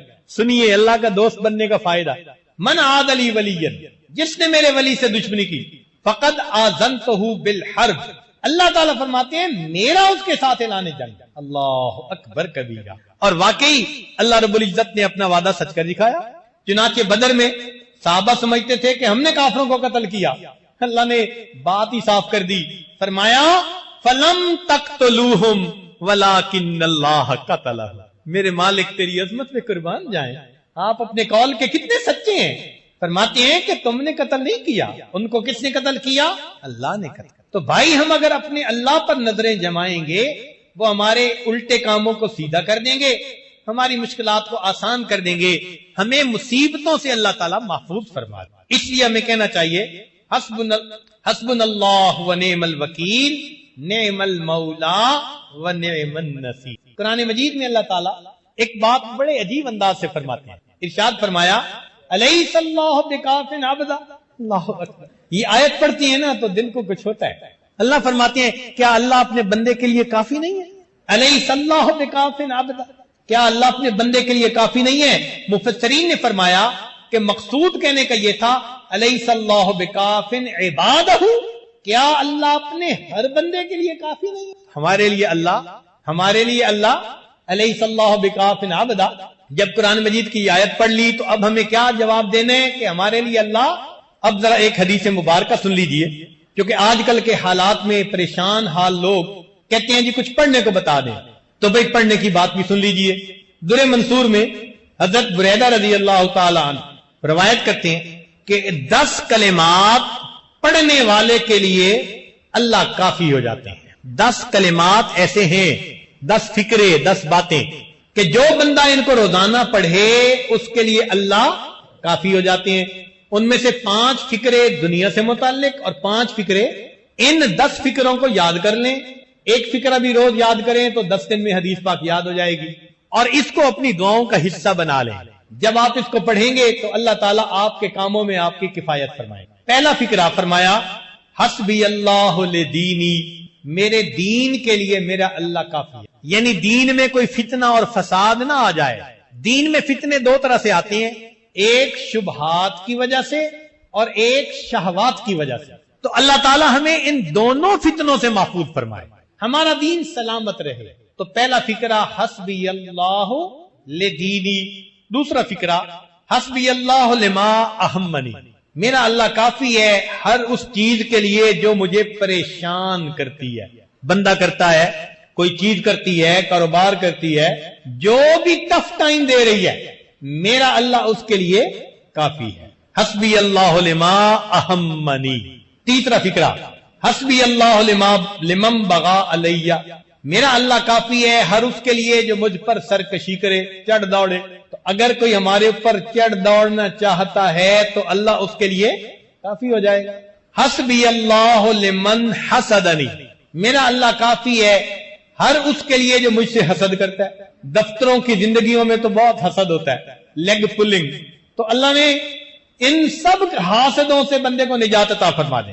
اور 5واں حسبی اللہ لمن کادنی بسوء، میرا اللہ کافی ہے ہر اس کے لیے جو میرے خلاف برے منصوبے بناتا ہے۔ اب برے منصوبے بنانا والا کوئی بھی ہے، کوئی بندہ ہے، کوئی جماعت ہے، ایمان والوں کے خلاف کوئی ملک بنا رہا ہے، جو مرضی بنا رہا ہے، اللہ ان سب کے لیے، یہ 5 باتیں دنیا کے لیے ہو گئیں، 5 باتیں آخرت کے لیے۔ تو فرمایا حسبی اللہ عند الموت، کیونکہ موت کا لمحہ انسان کی زندگی کا سب سے زیادہ نازک لمحہ ہوتا ہے۔